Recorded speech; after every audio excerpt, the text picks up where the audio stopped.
Hi hello welcome. இன்றைக்கி என்ன பார்க்க போகிறோம்னா, கிருஷ்ணகிரியில் நடந்த ஒரு கேஸ், அதை பற்றி தான் பார்க்க போகிறோம். 6 மாதம் ஆன பச்சை குழந்தைய அவங்க அம்மாவே கொண்டிருக்காங்க. இது மாதிரி விஷயம் எங்கேயாச்சும் நடக்குமாங்க? நம்ம தமிழ்நாட்டில் நடந்திருக்கு. அதை பற்றி தான் ஃபுல்லாக பார்க்க போகிறோம். அங்கே வீடியோக்குள்ளே போகலாம். ஃபர்ஸ்ட், கிருஷ்ணகிரி மாவட்டத்தில் பாரதி அப்படிங்கிற ஒரு பெண் இருக்காங்க. அவங்களுக்கு சுரேஷ்ன்ற ஒரு கணவர். இவங்களுக்கு கல்யாணம் ஆகி ஒரு 8 வருஷம் ஆச்சுங்க. அவங்களுக்கு 2 குழந்தைங்க இருக்காங்க. ஒரு குழந்தைக்கு 5 வயசு, இன்னொரு குழந்தைக்கு 3 வயசு ஆகுதுங்க.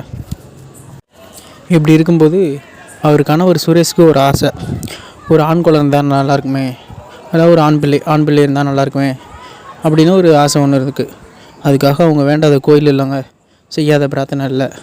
இதுக்காக என்ன நேர்த்திக்கடன் வச்சுருக்காங்கன்னா, குழந்தை பிறந்துச்சுன்னா ஒரு 1,00,000 காணிக்கையாக செலுத்துகிறேன் அப்படின்னு சொல்லிட்டு ஒரு 1,00,000 காசாக சேர்த்துருக்காங்க. அவங்க 2 பேருமே காசு சேர்த்துருக்காங்க இதுக்காகலாம். இது மாதிரி போயிட்டுருக்கு அவங்க லைஃபு. இப்படி போயிட்டுருக்கும்போது, அதாவது அந்த பாரதி அவங்களுக்கு பக்கத்து வீடு ஒருத்தவங்க, ஒரு பெண் ஒருத்தவங்க இருக்காங்க. அவங்க பேர் சுமித்ரா. இந்த வீட்டில் உள்ள பெண் பாரதிக்கும் பக்கத்து வீடு சுமித்ரா, அவங்களும் ஒரு நட்பாக பேசிக்கிட்டே வந்திருக்காங்க. இது காலப்போக்கில் போக போக போக போக ஒரு லவ்வாக மாறி இருக்குது. அதாவது எக்ஸ்ட்ரீம் லெவலுக்கு போயிருக்கு. அது உங்களுக்கே புரியும்னு நினைக்கிறேன்.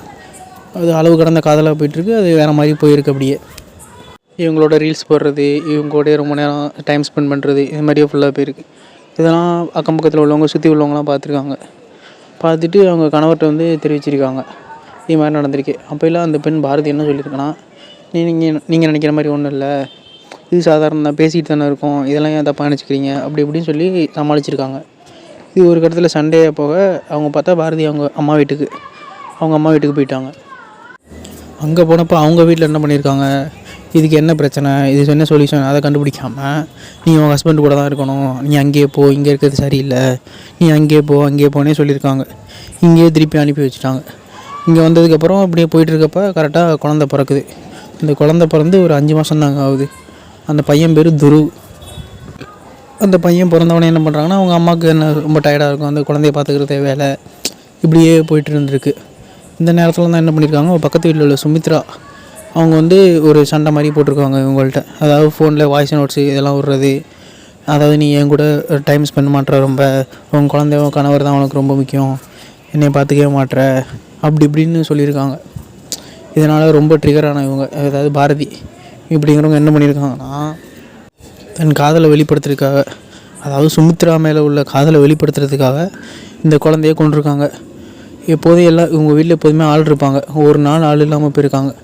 அந்த நேரம் பார்த்து கழுத்தை நெரிச்சு கொண்டிருக்காங்க. கொண்டுட்டு வெளியில் ஃபுல்லாக நாடகம் ஆடிருக்காங்க. இது மாதிரி பால் குடிக்கும்போது மாரடைப்பு, தொண்டை அடைச்சிக்கிச்சு, இது மாதிரி ஆயிடுச்சு, அது மாதிரி ஆயிடுச்சு அப்படி சொல்லி அப்படியே சமாளித்து எல்லாத்தையும் ஏமாற்றிருக்காங்க. அதுக்கப்புறம் என்னாச்சுன்னா, அந்த குழந்தைய டெத் ஆகிடுச்சு. ஹாஸ்பிட்டல் வந்தப்போ ஒன்று பார்க்கும்போது டெத் ஆகிடுச்சின்னு சொல்லிட்டாங்க. அந்த குழந்தைய புதைச்சிட்டாங்க. அதுக்கப்புறம் என்ன இருக்குன்னா, அந்த சுரேஷ் அவர் கணவருக்கு ஒரே சந்தேகம், என்ன திடீர்னு குழந்தை இறந்துருக்கே அப்படி இப்படின்னு ஒரு சந்தேகம், அவருக்கு ஒரு சந்தேகம். ஒரு அம்மாவுக்கு எப்படி இருக்கும், ஒரு குழந்தை இறந்துட்டா ரொம்ப ஃபீலிங்ஸு, ரொம்ப காலையில் இருக்கும். இவங்க பார்த்தா அப்படிலாம் இல்லவே இல்லையா, சாதாரணமாக இருந்திருக்காங்க. அந்த நேரம் பார்த்து அவங்க கூட சாட் பண்ணுறது, இது மாதிரி இப்படியே போயிட்டு இருந்திருக்கு. ஒரு கணவருக்கு ஒரே சந்தேகம், என்ன பண்ணுறதுன்னு தெரியாமல் அவங்க இல்லாத நேரமாக பார்த்து, அதாவது மனைவி பாரதி இல்லாத நேரமாக பார்த்து அவங்க ஃபோன் எடுத்து எல்லாத்தையும் எடுத்து பார்த்துருக்காங்க. அப்புறம் பார்த்தா இன்னும் அதிர்ச்சியான தகவல்லாம் வந்திருக்கு. அதை வாய்ஸ் நோட்லாம் விட்ருக்காங்க. வாய்ஸ் நோட்டில் என்னென்னா, இது மாதிரி இம்ப்ரெஸ் பண்ணுறதுக்காக ஃபோட்டோ அனுப்பிட்டு, இங்கே பாரு நான் உனக்காக குழந்தைய கொண்டிருக்கேன், அது மாதிரி வாய்ஸ் நோட்ஸ்லாம் விட்ருக்காங்க இம்ப்ரெஸ் பண்ணுறதுக்காக. அப்புறம் அவர் கணவர் ரொம்ப மன வருத்தத்துக்காகி போலீஸ்கிட்ட போயிருக்காங்க. போலீஸ்கிட்ட போய் தெரிஞ்சதுக்கப்புறம் தான் 2 பேரையும் கூப்பிட்டு விசாரித்து கேஸ் போட்டாங்க. கேஸ் போட்டு உள்ள அழைச்சிட்டு வந்துட்டாங்க. அதுக்கப்புறம் அந்த பொண்ணை கூப்பிட்டு போலீஸில் விசாரிச்சிருக்காங்க. விசாரித்ததுக்கப்புறம் தான் சொல்கிறாங்க, இது மாதிரி அந்த பெண் சுமித்ரா பக்கத்து வீட்டில் இருந்தாங்க, அவங்க சொல்லி தான் நான் இது மாதிரி பண்ணேன், ஏதோ தெரியாமல் பண்ணிட்டேன், அப்படி பண்ணிட்டேன் அப்படி சொல்லியிருக்காங்க.